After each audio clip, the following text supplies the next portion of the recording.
बहुत अच्छी होटल थी। मैं राहगीर किनारे से निकल रहा था और जैसे ही निकला तो उसने किनारे पर बोर्ड में लिखा कि आइए, आपको जो भी भोजन करना है आप भोजन कर सकते हैं, आपको पैसा नहीं देना पड़ेगा। आपका पैसा, इसका पैसा आपके आने वाली पीढ़ी पोता चुकाएगा। आप तो भोजन करके जाइए। अरे बड़ा खुश कि भूखा भी था, किसी ने नहीं पूछा और वह चला जाता है। और जैसे ही होटल के अंदर पहुंचा, अच्छे बढ़िया बैठा टिपटाप से, ए लाओ। पैसे लगते तो हो सकता है कम भी मंगाया जाता, अब फ्री का मिल रहा है, क्योंकि थोड़ा सा लोभ आ जाता है। मैंने बताया था कि वह दिल्ली में, कहते एक मित्र दिल्ली जाता है तो वह दूसरा मित्र कहता है कि ध्यान रखना, तुम दिल्ली तो जा रहे हो लेकिन ठग मत जाना, दिल्ली में हर वस्तुएं दूने में मिलती हैं। उसने कहा, और जैसे ही पहुंचा, बारिश आती है, वह दुकानदार के पास छतरी लेने जाता है। दुकानदार से पूछता है कि यह छतरी कितने की? वह कहता है 80 रुपए की। तो उसको याद आ गया कि मेरे मित्र ने कहा था कि हर चीज दूने में मिलती है, ठग मत जा। उसने कहा कि 40 दूंगा। दुकानदार कहता 40 नहीं भैया, चलो ऐसा करो कि 80 की है, 60 में ले लो। तो वह कहता है अब तो 30 में दूंगा। अब दुकानदार को गुस्सा आया, उसने कहा कोई बात नहीं, ऐसा करो 50 में ले लो, ना हमारी ना तुम्हारी। तो वह कहता है अब तो 25 में लूँगा। अब दुकानदार को गुस्सा आया, उसने कहा ऐसा कर, तू फ्री में ले जा। तो वह कहता है अब एक नहीं, अब तो दो लूँगा। अब एक नहीं 2 लूँगा। ऐसे ही बंधुओं, अब बिना पैसे का भोजन मिल रहा है, कहीं ये लाइए, यह आइटम लाइए, यह आइटम लाइए। वो अच्छे भोजन किया, बढ़िया टिपटाप बन के और काउंटर में जाते हैं। उस मैनेजर को धन्यवाद देने जा रहे हैं, किस मैनेजर को धन्यवाद दे करके आऊं। और धन्यवाद देने जैसे ही गया तो उस मैनेजर ने क्या पकड़ा दिया? बिल पकड़ा दिया। शायद तुम बैठे होंगे वहीं पर, शायद तुम ही मैनेजर रहे होगे। तो वह मैनेजर के पास जाता है उसको धन्यवाद देने के लिए, लेकिन मैनेजर उसको बिल पकड़ा देता है। अब उसको बड़ी गुस्सा आया कि अरे क्या हम ही मिले क्या तुमको ठगने के लिए? क्या ये मायाचारी के लिए यह बोर्ड लिखा है क्या? इस बोर्ड में झूठा लिखा है, लोगों को फंसाने के लिए, लोगों को गुमराह करने के लिए यह बोर्ड लिखा है क्या? और मुझे फंसा लिया। मैं तो पहली बार दुबड़ी आया था, मुझे क्या पता था। और वह कहता है कि भाई साहब ध्यान रखना, मैं जो लिखा है उसी को शब्द बाई शब्द उसका पालन कर रहा हूँ। तो उसने कहा कि ये बताओ, जब शब्द बाई शब्द पालन कर रहे हो कि इसका हिसाब तुमको नहीं तुम्हारे पोते देंगे, तो फिर तुम मुझे बिल क्यों पकड़ा रहे हो? उसने कहा कि आखिर देखो तो सही, इतना क्रोध करने की क्या आवश्यकता है, इतने रुष्ट होने की क्या आवश्यकता है? पहले आप देखिए कि यह बिल किसका है। तुम्हारे पोता, तुम्हारे दादा बिना पैसे का भोजन करके गए थे, उन्होंने कहा था मेरा पोता आकर के चुकाएगा, तो उसका बिल चुकाओ। बंधु कहने का तात्पर्य टिट फॉर टैट, जैसे को तैसा। इसलिए कभी भी बंधु हमें किसी का, यही जैन दर्शन कह रहा है कि अच्छा करो, रहे भावना ऐसी मेरी, सरल सत्य व्यवहार करो, और बने जहाँ तक इस जीवन में औरों का। कहीं मेरी भावना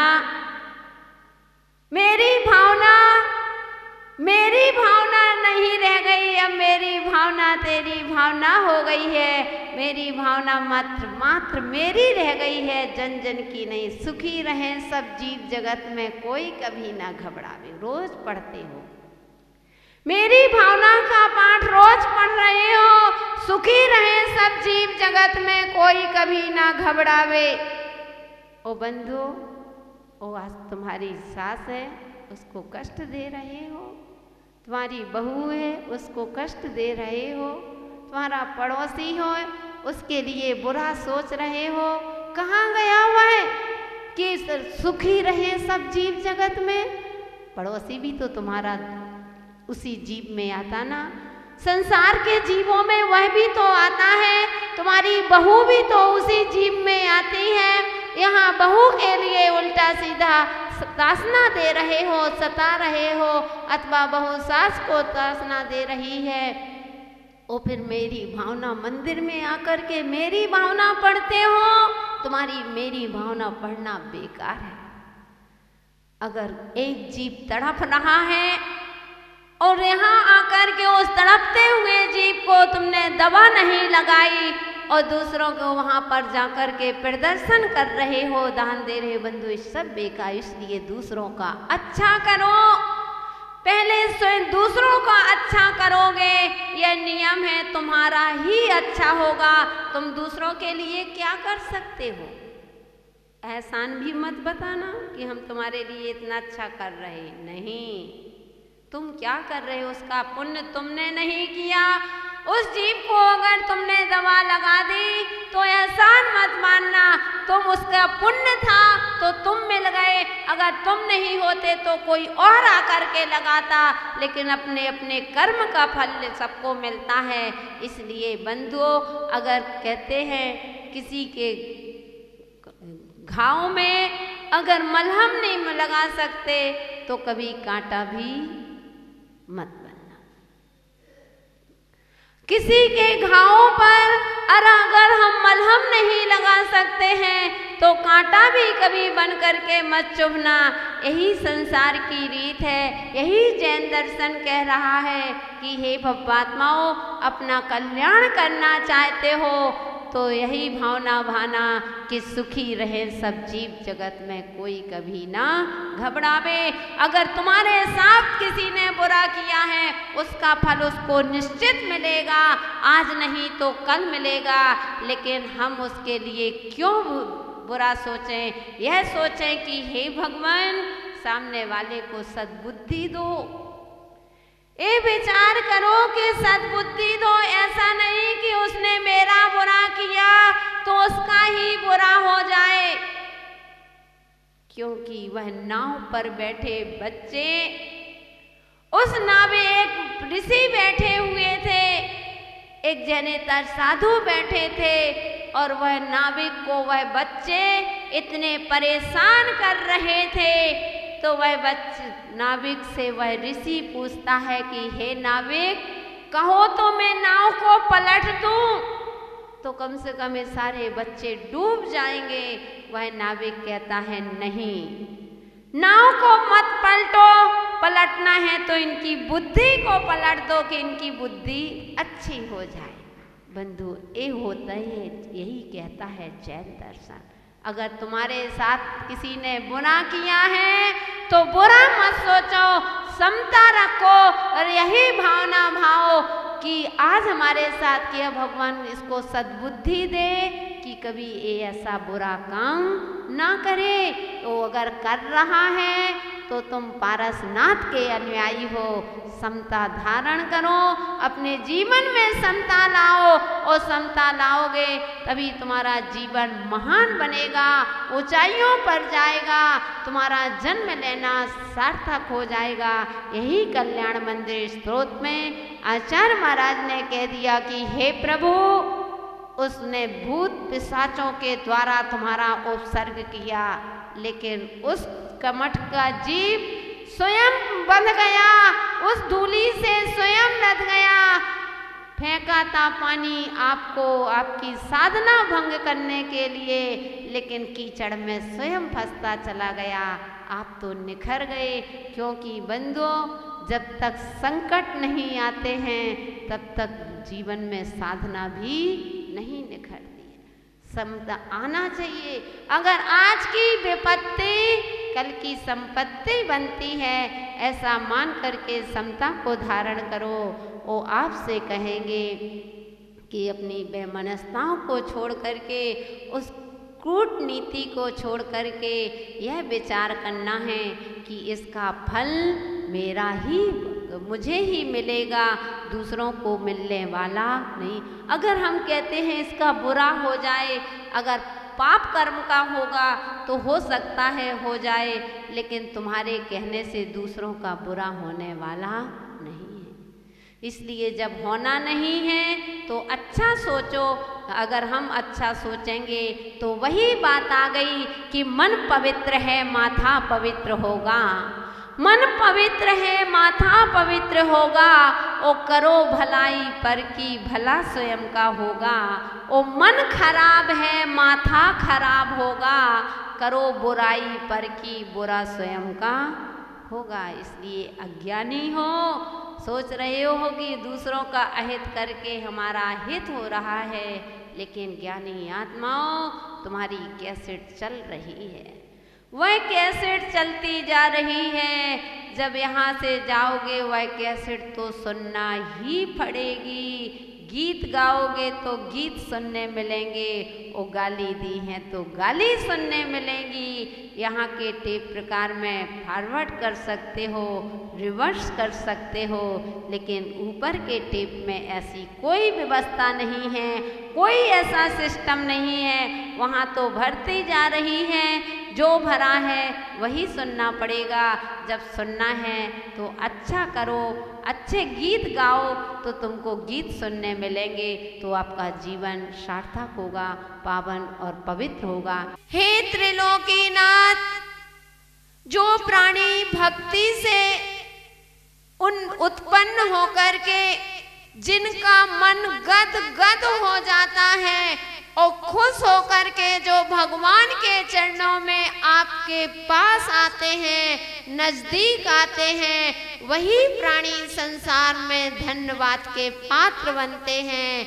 अगर हम भगवान की भक्ति भी की और मुंह डाल करके भक्ति कर रहे हैं, ऐसे लग रहे हैं जैसे हॉस्पिटल से उठ के आए, आफत सी आ गई। भक्ति कर रहे हैं, सुबह सर्दी लग रही है, लेकिन नियम है क्या करें, आफत सी लग रही है, अभिषेक कर रहे हैं, ऐसा मुंह लग रहा है कि दूसरा देखे तो वो और बीमार पड़ जाए।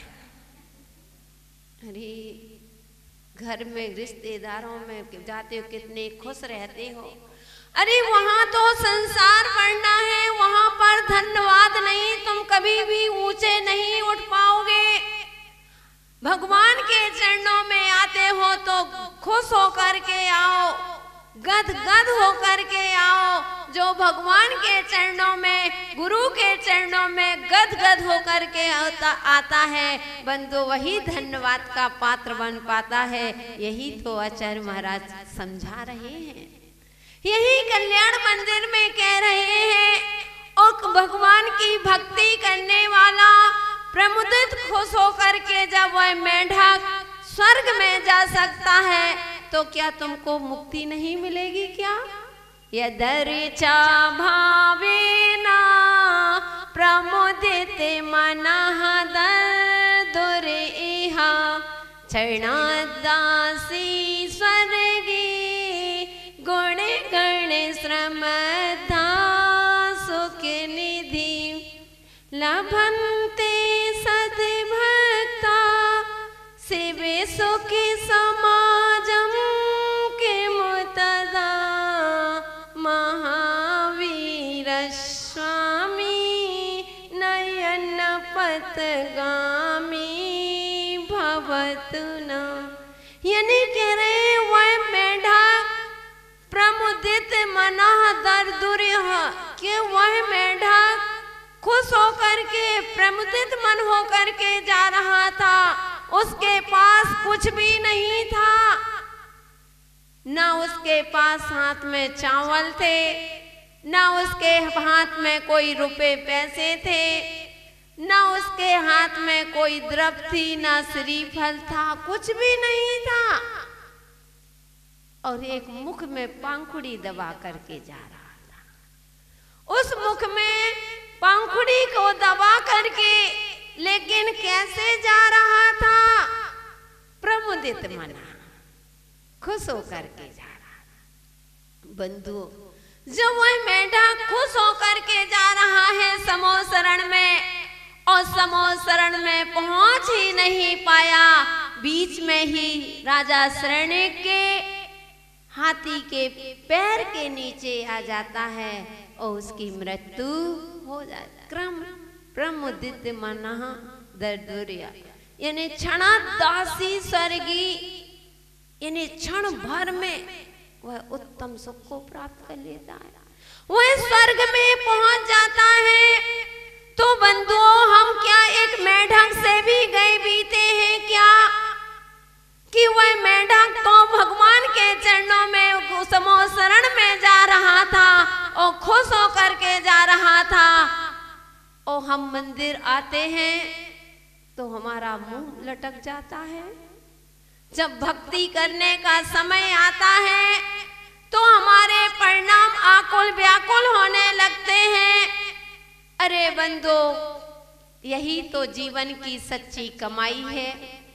दूसरी कमाई तो जितना भी दिन भर कमाओ, दूसरों को ही इसका भोग करना है। तुम अपने लिए क्या कमाई कर रहे हो? यही तो तुमको कमाई करना है। और वैसे भी आपके यहाँ वही समो शरण लगने वाला है बंधो। तो जो भक्त होते हैं, मैं तो यही कहूंगी कि खुश होकर के आना। समो शरण विधान तो 1 तारीख से होगा, लेकिन अभी से अगर आपने भावना बना ली तो पुण्य का अर्जन आपको अभी से होने लगा। अब जब बनोगे, कल का तो भरोसा नहीं है, लेकिन तुमने आज से भावना भाली और आज से प्रमदित हो, खुश हो कि मैं फलाना इंद्र बनूंगा, मैं सौधर्म इंद्र बनूंगा, मैं चक्रवर्ती बनूंगा, मैं कुबेर बनूंगा, यज्ञ नायक बनूंगा, मैं राजा शरणिक बनूंगा, मेरा सौभाग्य होगा। ओहो, कितना खुश होकर के कितने कर्मों की निर्जरा कर रही हो। अभी प्रतिष्ठा नहीं हुई, लेकिन भावना से खुश होकर के अगर आपका मन खुश है, प्रमुदित हो, तो अनंत कर्मों की निर्जरा चल रही है। यही निर्जरा आपको धन्यवाद का पात्र बनाएगी।